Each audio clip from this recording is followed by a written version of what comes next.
College पहुंचे ही वहां उसे उसके दोस्त नजर आते हैं जो ऋषभ को खुश देखकर दूर से ही चिल्लाते हैं, आज फिर अपने सुपरहीरो से मिलकर आया है अपना हीरो। और फिर सब हंसने लगते हैं। वानी, शिवम, रेहान, सैम और रीत ये है ऋषभ के दोस्त जो उसके हर सुख दुख में साथ रहते हैं। रेहान कॉलेज में मिला था, बाकी सब स्कूल से साथ है। ऋषभ मुस्कुराते हुए जाकर अपने दोस्तों से हाई फाई करता है और हंसते हुए कहता है, हाँ आज सुबह सुबह मैंने अपने सुपर हीरो आरके को देखा, एकदम मस्त स्टाइल में बदमाशों को धो रहा था। शिवम ने हंसते हुए कहा, हाँ सही है, असलियत में तो तुझे तेरा हीरो कभी देखने को मिलेगा नहीं तो सपना ही सही। ये बोलकर शिवम के साथ सब हंसने लगे। ऋषभ ने कहा, चल ठीक है, बहुत हुआ मजाक, क्लास में चलो, लेक्चर शुरू होने वाला है। रेहान ने थोड़ा उदास होकर कहा, क्या यार, अभी अबू से लेक्चर सुनकर आ रहा हूँ और अब यहाँ भी लेक्चर सुनना पड़ेगा।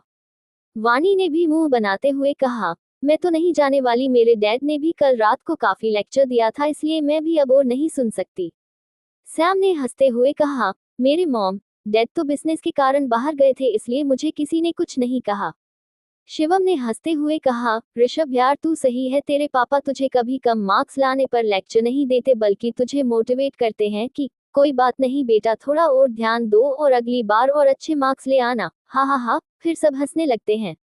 सबने एक एक करके आज के लेक्चर में जाने को मना कर दिया और सब कॉलेज कैंटीन में आकर बैठ गए। शिवम और वाणी सबके लिए कॉफी लेने गए। रीत ने ऋषभ का बैग लेकर खोलते हुए पूछा, ला दिखा आज तेरी माँ ने टिफिन में क्या दिया है। रेहान ने रीत के हाथ से टिफिन छीनते हुए कहा, कुछ बहुत ही टेस्टी और हेल्थी, रोज की तरह। सब मिलकर काफी पीते हुए ऋषभ के टिफिन से सब्जियों के साथ बना पोहा खाने लगे और गप्पे लड़ाने लगे। तभी पीछे से आकर एक लड़के ने टेबल से टिफिन उठा लिया और उसमें से पोहा खाते हुए कहा, ऋषभ यार तेरी मेड, ओह सॉरी, तेरे पापा खाना अच्छा बनाते हैं, कभी बुला हमें भी खाने पर। और फिर जोर जोर से हंसने लगा। उसके साथ ही दूसरे लोग भी हंसने लगे। ऋषभ ने गुस्से में उस लड़के के हाथ से टिफिन छीनकर दांत पिसते हुए अपनी एक अंगुली उसकी तरफ उठाकर कहा, एलेन अपनी हद में रहो और मेरे पापा के लिए कुछ भी कहा ना तो तुम्हारा मुंह तोड़ दूंगा। एलेन मजाक उड़ाने वाली हंसी के साथ बोला, अच्छा चल तोड़ तोड़ मेरा मुंह, चल मार के दिखा, तेरे बाप में भी दम है जो किसी को मारे। एक चूहिया तो मरती नहीं बाप बेटे से, और आया है एलेन को धमकी देने। तुझे पता है ना मेरे डैड सरकारी अधिकारी हैं। देख रहे हो दोस्तों, ये कमजोर बाप का कमजोर बेटा एलेन को धमकी दे रहा है। इस पर एलेन के आसपास खड़े उसके दोस्त हंसने लगे। ऋषभ जैसे ही गुस्से में भर कर कुछ बोलने लगा तभी बाहर से एक आवाज आई, इतना ही दम है एलेन तो ऋषभ के साथ एक मैच क्यों नहीं कर लेता, सच सबके सामने आ जाएगा। क्यों, क्या बोलते हो दोस्तों, एलेन और ऋषभ का एक मैच हो जाए। इस बात पर सब सहमति देते हुए तालियां बजाने लगे और ये करते हुए एलेन और ऋषभ को बास्केटबॉल मैच के लिए बोलने लगे। इस बात से एलेन सबको एक गुस्से वाली नजर से घर कर वहां से चला गया। सबको शांत करवा कर वो लड़का ऋषभ के पास आया और ऋषभ खुश होकर उस लड़के के गले लगकर बोला, साहिल तुम हमेशा ऐसे समय पर कैसे आ जाते हो। साहिल ने हंसते हुए कहा, क्योंकि तू हमेशा गुस्से से काम लेता है, फुफू ने कितने बार समझाया है, हर बात पर गुस्सा नहीं करते। साहिल ऋषभ के मामा मंजीत का बेटा जो ऋषभ के साथ ही रहता है, लेकिन ऋषभ की मामी और उनकी छोटी बेटी अपने मायके रहते हैं और ऋषभ अभी अपनी मॉम के पास ही था, वहीं से अभी वापस आया है। साहिल ने सबके साथ बैठकर बातें करते हुए कहा, और बताओ किस किस को खराब रिपोर्ट कार्ड की वजह से मार या डांट पड़ी। एक एक करके सबने हाथ ऊपर कर दिए सिवाय ऋषभ के। रेहान ने मुंह लटकाते हुए कहा, इसका सही है यार, ऋषि अंकल इसे कभी नहीं डांटते बल्कि हमेशा प्यार से समझाते हैं, और एक हमारे अबू है कि दुनिया भर की लानत भेज देते हैं। सब हंस रहे थे लेकिन ऋषभ उदास हो चुका था। साहिल ने ऋषभ के कंधे पर हाथ मार कर कहा, क्या हुआ तुझे, तू अभी तक एलेन की बातों को लिए बैठा है क्या। प्रश्नवाचक चिन्ह। ऋषभ टेबल पर दोनों हाथ रखे नीचे सर किए बैठा रहा, फिर ऐसे रेहान की तरफ देखकर कहा, तुझे कभी तेरे अबू की इतनी बेइज्जती देखने सुनने को मिली है।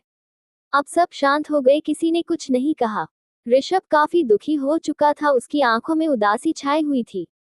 कुछ देर बाद ऋषभ ने कहा, मुझे डांट नहीं पड़ती क्योंकि मेरी मॉम के पास मेरे लिए वक्त ही नहीं है और पापा मापा बने हुए हैं। मापा मापा मतलब, रीत ने हैरानी से पूछा। मापा मतलब पूरी माँ और आधे पापा। मेरे पापा में पापा वाला कोई गुण नहीं है, उनमें सारे गुण माँ वाले हैं। बचपन से वो मुझे एक माँ का लाड प्यार देख भाल देते आए हैं। वो मेरी माँ तो पूरी बन गए लेकिन पापा नहीं बन पाए। ये एलेन जो बोला वो पहली बार नहीं है। एलेन तो हमारा पड़ोसी है, आए दिन देखता रहता है पापा को मेड की तरह काम करते हुए, वो तो बोलेगा ही ना। हर बार हर जगह मुझे उनकी वजह से शर्मिंदा होना पड़ता है। बुरा लगता है जब मॉम के फ्रेंड्स पापा को ऑर्डर देते हैं, उन पर हंसते हैं, उनको नीचा दिखाते हैं और पापा कुछ नहीं करते। ऋषभ की आंख से एक बूंद नीचे टपक चुकी थी और वह नीचे सर करके अपने हाथ को देख रहा था। ऋषभ ने कहा, तुम लोगों को पता है मेरा परिवार तुम लोगों जैसा बिल्कुल नहीं है। मैंने अपनी मॉम को और पापा को कभी एक साथ खुश नहीं देखा, कभी एक पल के लिए भी नहीं। वो दोनों अलग अलग कमरों में रहते हैं, कभी शादी की सालगिरह नहीं मनाते, कभी एक साथ मेरे स्कूल में नहीं आए। हमेशा मैंने अपने आसपास मापा को ही देखा है।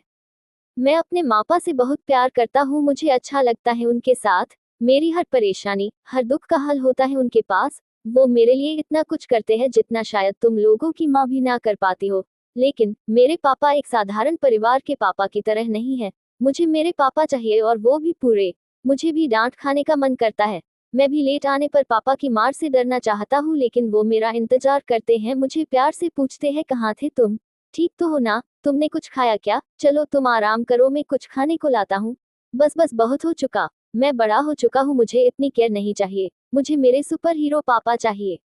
ऋषभ बोले जा रहा था और सब शांत बैठे सुन रहे थे, सबकी आंखें नम हो चुकी थी।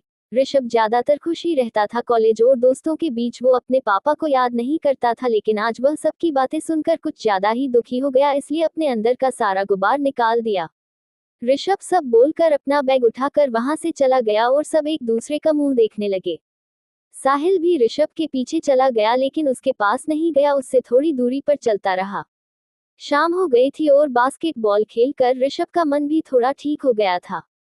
ऋषभ बास्केटबॉल खेलकर थक गया था, इसलिए अब वह घर जाने लगा, लेकिन तभी उसके सामने एक 19 साल की लड़की आ गई, जो देखने में सुंदर थी, पतली थी और स्टाइलिश भी, लेकिन ऋषभ ने एक नज़र उसे देखकर अपनी नजरें घुमा ली। ऋषभ आगे जाने लगा, तभी वो लड़की वापस ऋषभ के सामने आ गई और बोली, ऋषभ तुम मुझे इग्नोर क्यों कर रहे हो? क्या मैं अच्छी नहीं लग रही? तुम हमेशा ऐसा रूखा व्यवहार क्यों करते हो मेरे साथ? कौन है ये लड़की और क्या करने वाली है? क्या ऋषभ को मिलेंगे उसके पूरे पापा? क्यों ऋषि कपाड़िया पापा बनने की जगह बन गए ऋषभ के मापा? और क्यों है ऋषि और नैना का रिश्ता सिर्फ नाम का? जाने के लिए कहानी सुनना जारी रखें और लाइक कमेंट जरूर करें।